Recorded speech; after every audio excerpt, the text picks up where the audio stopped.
শহীদরা যে জন্য জীবন দিয়েছে সেই ফেসিবাদী কাঠামোকে বিলোপ করে নতুন রাষ্ট্র ব্যবস্থা, নতুন রাষ্ট্র কাঠামো বিনির্মাণ করা। আমরা আশা করেছিলাম অন্তর্বর্তীকালীন সরকার যারা শহীদদের রক্তের উপর দাঁড়িয়ে শপথ গ্রহণ করেছিল তারা এই রাষ্ট্র সংস্কারের কাজ করবে, কিন্তু আমরা হতাশ হয়েছি। তারা সে আগের ফেসিবাদী ব্যবস্থা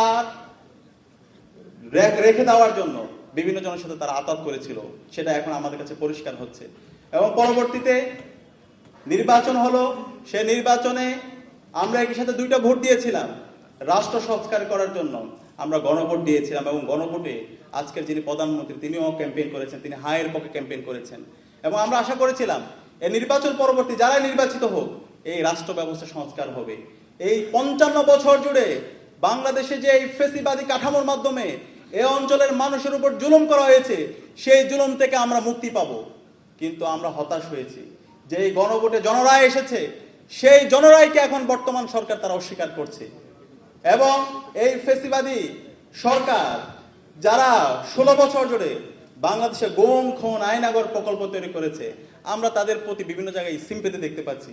বিভিন্ন জায়গায় তাদেরকে পুনর্বাসন করা হচ্ছে, অ্যাডমিনিস্ট্রেশনে তাদেরকে পুনর্বাসন করা হচ্ছে, বিশ্ববিদ্যালয়গুলোতে তাদেরকে পুনর্বাসন করা হচ্ছে।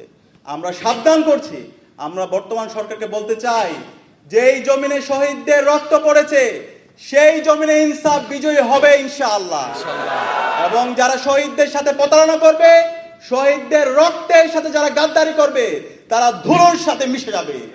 সুতরাং আপনাদের সুযোগ আছে সবাইকে সাথে নিয়ে জুলাই বিপ্লবের শহীদদের যে আকাঙ্ক্ষা, গণভোটের যে জনরায় এসেছে সেই জনরায় আপনারা বাস্তবায়ন করেন। এবং জুলাই স্মৃতি জাদুঘর এখন পর্যন্ত আপনারা চালু করেন নাই, সবকিছু প্রস্তুত অবস্থায় আছে। অনতিবিলম্বে এই জুলাই স্মৃতি জাদুঘরকে আপনারা চালু করেন এবং আমাদের সকল শহীদদের তালিকা রাষ্ট্রের পক্ষ থেকে প্রস্তুত করে শহীদদেরকে রাষ্ট্রীয় সম্মাননা প্রদান করেন এবং আমাদের এই জুলাই সনদের জন্য বাস্তবায়ন করার জন্য সবাইকে সাথে নিয়ে একটি সুন্দর ইনসাফ ভিত্তিক বাংলাদেশ বিনির্মাণ করার জন্য আপনারা একসাথে কাজ করেন।